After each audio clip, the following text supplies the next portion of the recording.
যদি আপনার সন্তান খুব আদরের কলিজার টুকরা হয়, নামাজ কালাম না পড়ে, ওকে মহব্বত করবেন?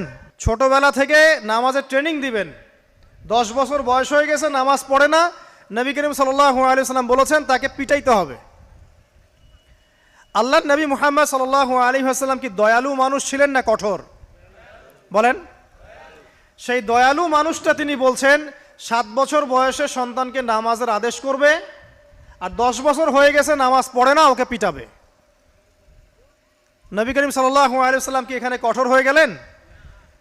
কেন এত তাকিদটা কেন? কারণ আল্লাহর নবী সাল্লাল্লাহু আলাইহি ওয়াসাল্লাম বলেছেন, মান তারাকা সালাতা মুতাআম্মিদান ফাকাদ কাফার। কেউ যদি ইচ্ছাকৃতভাবে নামাজটা ছেড়ে দেয় বা নামাজ অস্বীকার করে, সে ব্যক্তি কুফরি করলো। কি করলো? কুফরি করলে কেউ মুমিন থাকে?